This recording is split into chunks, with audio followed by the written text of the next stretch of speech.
Okay, we want to be inclusive, all encompassing, if you will. Okay, but at the end of the day, I think everybody will benefit from today's topic. We're going to be listing the top 5 things principals should keep in mind about new teachers. I think this is a very, very important conversation. As always, though, got to remind you, this show is sponsored by the Leading Equity, becoming an advocate for all students. And I will bring up one more thing because I've mentioned it a few weeks ago. And if you follow the Leading Equity newsletter, the Weekend Voice, you might already be aware, but we have an event happening in January. Amplifying student voices, the fundamentals for a student-centered school experience. Okay, make sure that you check that out. All that information is available on the website leadingequitycenter.com. Okay, make sure you check those things out. I appreciate the support and love. Those who are out there, feel free to say hello. We welcome our viewers. If you're watching this on the replay, first of all, I wish you could have made it on the initial, but it's all good. But please subscribe, follow the show. We want to continue to grow traction in this.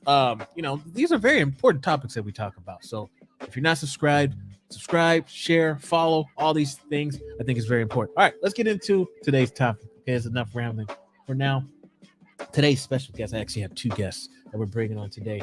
Barbara Moraglia and Diamar Roman established Ed Learning Connections out of a love of learning and a commitment to ensuring that quality teachers are supporting every student in every classroom every single day. What's up, Melody? It's good to see you there. Shout out to Melody.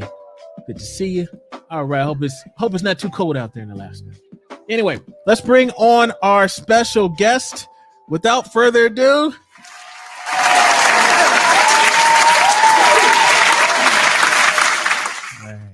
y'all like how I do the hand claps? I love the hand claps. Yeah. Every time. Yes. All right. Well, welcome to the show. I'm glad to have the 2 of you. Thank you for having us. Thank you. We're super excited. Now, the 2 of you are just getting back from a conference, and I would love for y'all to explain that. Diamar, I'm going to start with you because I'd love for you to share a little bit about yourself and what you currently do. Yeah, so thanks. We're super excited. We just came back from Nashville and the Learning Forward conference. And so Learning Forward's a national professional development organization. So we just came back from there. So that's exciting because it's just thousands of educators that get together and share, brilliant ideas. And so Barb and I have been in education, I think combined something like 40 years. But we were talking just the other day about how it feels like our professional lives have been like in chapters, and like 3 big chapters. In chapters 2 and 3, we've been working together for the last 10 years. So chapters 2 and 3 have been side by side. We started off as mentors for beginning teachers. So supporting brand new teachers to the profession, helping them get acclimated to teaching, working alongside them in their classrooms. And then chapter 3 was sort of expanding that and working in just professional learning for new teachers and their mentors, for veteran teachers and their instructional coaches, for school administrators and district leaders around training and professional development and coaching all of those people along the way as they do work in their buildings or in their districts. But our chapter 1s are like super different. We did not come to education at all in the same way. So we joke about how I was a teacher. I've been a teacher since I was 5. So you got to tell us more than that. You can't just say you've been a teacher since you're 5. I said earlier that, the poor kids on the block who I wrangled into playing my students in my school, I owe them a lot of apologies and probably a lot of gratitude. But, I've been teaching forever. And when, I became a formal teacher, it was in the Bronx in New York City. And I was a classroom teacher. And then I became a building coach and then became a district coach before my husband and I decided to move to Tampa. And that's where Barb and I currently are. And then in Tampa, it came full circle again. And I was a classroom teacher for a hint. And then, the universe puts you where you belong. And so I was back in professional learning as a mentor and doing teacher training. So my chapter one has always been in a school, whether I had to make it on my front porch on the stoop or in a building. I love this. And Melody says, I was lucky enough to have a mentor teacher. I would not have been successful in those first years without her. We're still close friends. That's right. That's awesome. Yeah. And anytime we can have a mentor teacher, I've definitely had some along the way, especially student teaching them. Whoa, those were some rough days. And just being able to have a mentor was fun, and I still keep up with them as well. So those are very important. Thank you for sharing. Barbara, we're going to move to you. Why don't you share a little bit about yourself and what you currently do? Yeah, so my chapter one is the complete opposite of Diamar's, right? I was not going to be a teacher. I went to school. I love history and sociology, so I studied my passion of that, and came out of college and actually worked for a large nonprofit, and worked for several years, and then I had a knee injury. And as I was laying on my couch, feeling very sorry for myself, I was thinking about what I would regret if my knee injury kept me on my couch. And the first thing was that I had never become a teacher. So through physical therapy and some rehab, I was able to get back on my feet, and I put the pieces in place to become a teacher. And I did that because 7th grade changed my life. So whether she knows it or not, Mrs. Calvert, if you're out there, she was my 7th grade principal, and she really, really changed the whole trajectory of who I am. She gave me the opportunity to shine and to be seen. And I said, I'm going to do that for kids. I want to do the same thing. And so in my professional career, I've only taught 7th grade because that was so pivotal for me. So I jumped in and I became a classroom teacher and took advantage of some leadership opportunities, team leader. I found that my impact with students, although I loved it, I also wanted to impact my colleagues. And before you knew it, I was doing some training for professional development. And then, as Diamar said, our chapter 2 started, and I became a mentor for new teachers. And then our paths have been very similar since then. So our chapter 1s are different, but we have been lockstep in working with new teachers. And then, as Diamar told you, veteran teachers, district coaches, instructional coaches, administrators, kind of the whole gamut of all stakeholders in education. So, yeah. 2 different paths, but together you are working together. Tell us a little bit about Ed Learning Connection. Let's throw that to Diamar. Tell us a little bit about maybe the foundation of the organization and what you do. Yeah, so I think, to speak to Barb's point, it was you get to a point where you want to expand the reach. I think we all feel that in some way, shape, or form at some point in our career. We've been doing what we've been doing for a really long time. And then just kept coming across people in our paths. Again, right? The universe puts you where you're supposed to be and gives you the people that you're supposed to meet. And we kept coming across people who wanted to do similar work, who wanted, and just needed support and needed guidance and needed partnership. And I think that is what we wanted to do with Ed Learning Connections, is we wanted to find partners in the work, in the belief that teachers need to be supported, and they deserve to be supported, regardless of where they are in their career paths, but because of our backgrounds, particularly new teachers. And that sometimes they just needed a partner in the work to think through, how does the system look? How do the structures look? How do we support the people receiving the support, but also the people giving that support? How do we support the leaders who sort of inspire and give feedback to those people? Those are all things that we've done for a long time. And there are systems out there we've been lucky enough to partner with to see that go from just an idea and a dream to fruition. And that's been really exciting. And that's the work that, the more systems we can help create those kind of communities of professional learning and growth for teachers, where teachers feel good and they feel successful, that's what we're about. I love it. Okay, let's get into it because, like I said, we're going to talk about the top 5 things principals should keep in mind about new teachers. And I'm curious, Barbara, we're gonna move to you. How did like what? How did you come up with this list? I guess give us a little background story behind this list here. Yeah. So, it's interesting in our current climate nationwide, everybody is so focused on the issue of recruitment. And they say recruitment and retention kind of together, but the truth is it's really recruitment. And we know that more than ever, our veteran teachers and our new teachers are leaving the profession at the same time.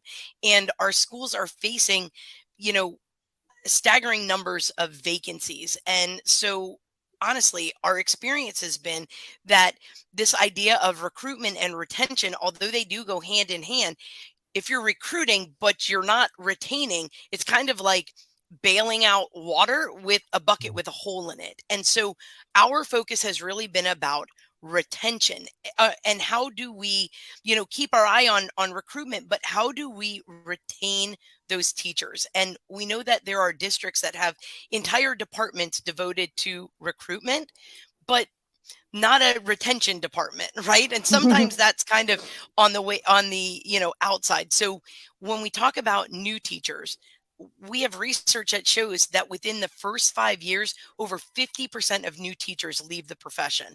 And Wow. that's a travesty because these are oftentimes people who have devoted an enormous amount of time, of heart, of money into being trained to be teachers. And then when we think about our attrition rates at schools where the majority of students are of color, that number of teachers that are leaving is even higher. So when you've got, both of those things together, it's really a perfect storm of our students not being supported. So we could land on that, but we don't want to land in, like just this is it. And now what? We want to land in, so what can we do?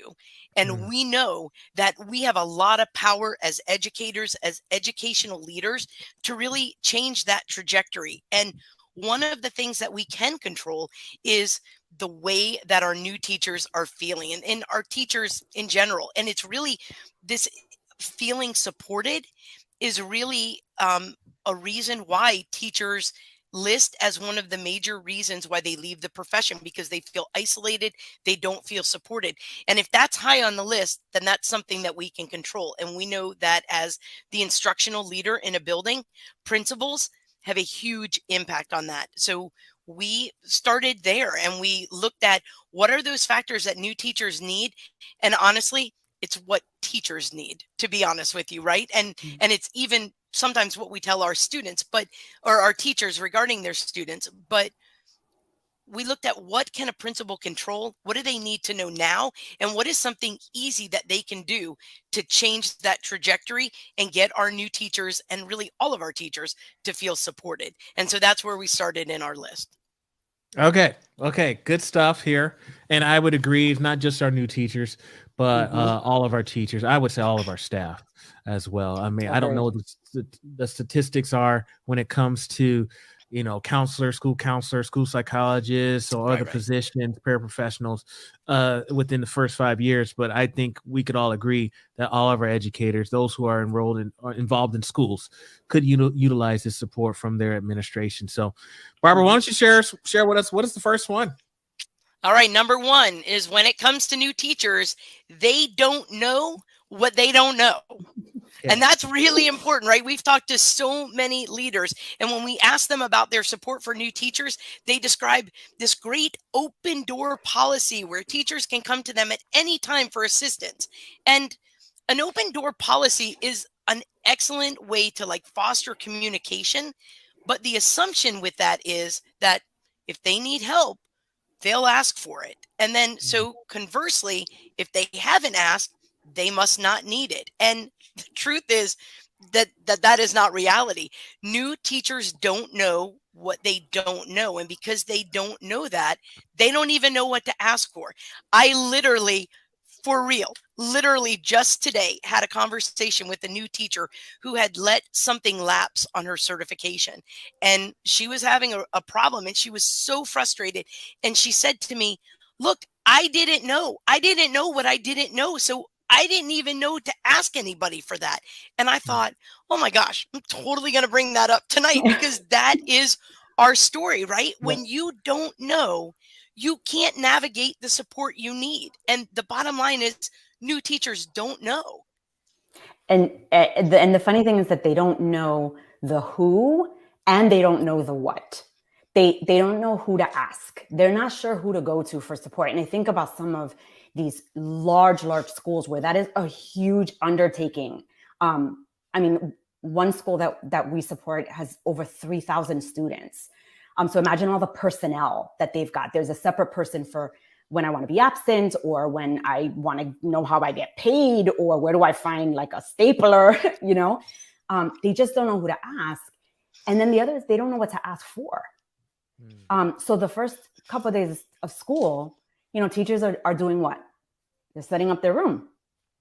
And they're either going by the beautiful fantasy they pictured in their head, or some pictures that they found up on Pinterest. And they spend tons of money and tons of time. And then suddenly they realize that there's basic things that everybody else in the school knew to have, or everybody else on their team knew to have. Like, you got to have a certain number of hallway passes because that's how we do hallway, or you got to have a bathroom sign out because that's the policy here. And so they spend time like course correcting on stuff like that. Or, you know, where do I get the scales for the lesson tomorrow? And, oh, well, we don't have that. We always do. So it's there, you know, it's that swimming upstream. So we know you've got administrators that are listening. And so then the question is, who do my new teachers need to know? And the welcome breakfast at the first day, that's not enough. It's lovely, but it's not enough. A list of people and what they do and where they are, like a campus tour to locate all of them, that goes a long way. And then the second question is, what do my new teachers need to have? Like, there is a list of resources that can make it or break it to being successful at the beginning. There's a list of stuff that a team can talk about or create for new teachers. It can save a lot of wasted time and a lot of last minute course corrections that for someone who doesn't have the experience to like roll with it can be very, very frustrating. Your comments, Diamar, just kind of touched on, I remember I moved to Florida and I was a brand new teacher at a school. And so decorating my classroom has never been one of my strengths. Okay. It's just not, I don't know what to put on the walls for real. So I remember going to the local teachers. It was actually, it was Orlando. So not too far from you.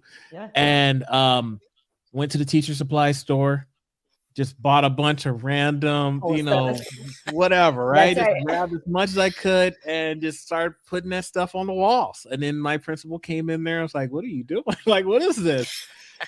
And I remember thinking to myself, man, I spent hours, gas hours on, I think I even kind of came out of pocket for a lot of the stuff too. I'm sure you did.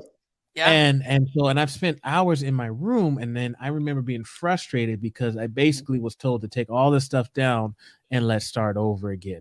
And then that meant I had to get more stuff.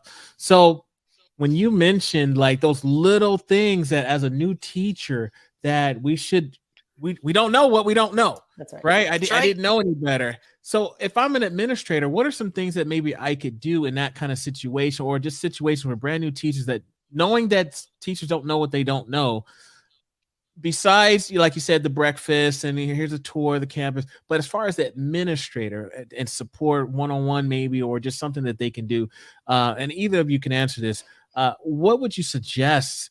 How can we avoid those type of situations, I guess?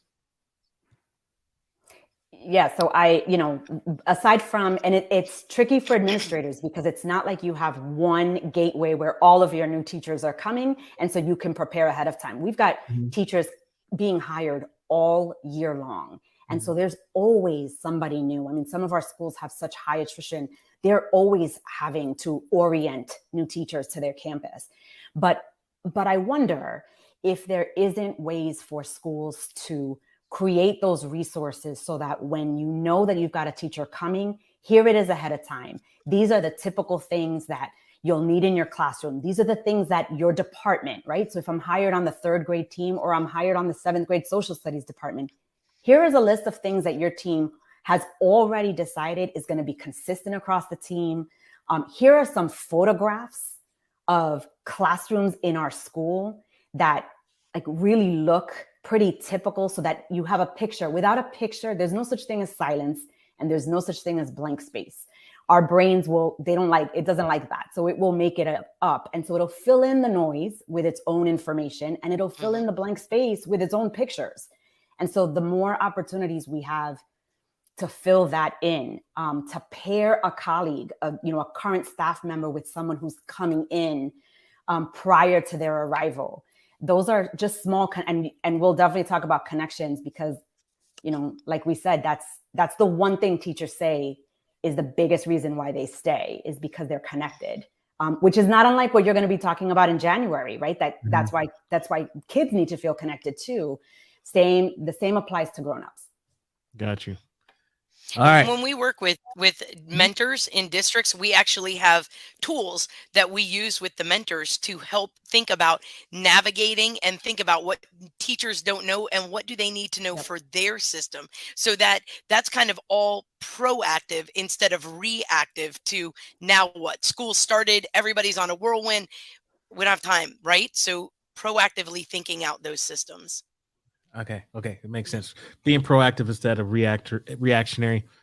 Okay. So that takes care of number 1. Teachers don't know what they don't know. What's number 2, Barbara? Well, it leads us right into that, right? Teachers can't care for if they're not cared for, right? And that speaks to this big idea of connection. And we know it's not just what we know because we're humans and we feel it, but there's actually neuroscience research that tells us that the number one way that our brains engage with our environment is through connections. We're always looking for connections to make sense of things, connections to engage with people. As schools, we tend to do this really well at the beginning of the year. And Diamar even referenced like that welcome meeting and welcome back goodies and things like that. We also kind of periodically check in and make connections, Teacher Appreciation Day or right before the holidays.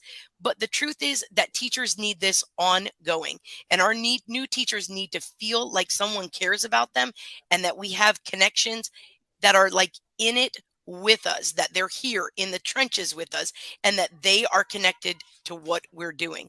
So I love this idea because there's this research that was done that I love, and I think that it's fascinating. In 2016, out of Emory University, there were a group of researchers. Do you know this? You're shaking about the dogs and dogs? Connections? No. All right. Well, I'm going to give you the condensed version because I really love this. But researchers wanted to determine what types of rewards dogs preferred. And you know what they discovered? They discovered that when given the choice of a reward of food or praise from their owner, that 87% of the dogs in their study chose praise from their owner over food, which I think is fascinating because I don't know, I might choose the food. I'm Italian, I like some food, but you know, we think of dogs and we think, you know, it's so primal and they just want food. But when given the choice, 87% chose the praise from their owner, which that shows is that everybody, including our canines, and you have one, right? They need connections and they need encouragement and they need to hear praise. So we got to think about that for our new teachers as well. So basically what I'm hearing is when it comes to teachers, and of course teachers aren't dogs, but when it comes to teachers, giving them praise over a nice dinner or special, that's exactly right. Like that. Gotcha. A goodie bag, right? Giving a goodie bag over praise. Right. And the other thing is that, you know, it's got to happen. It has to be part of the fabric of the school, not these kind of like isolated things, right? So my kids are always asking me, what do you want for Mother's Day? And I say, I don't want anything for Mother's Day. Like, make it Mother's Day every day, right? Like that appreciation every day.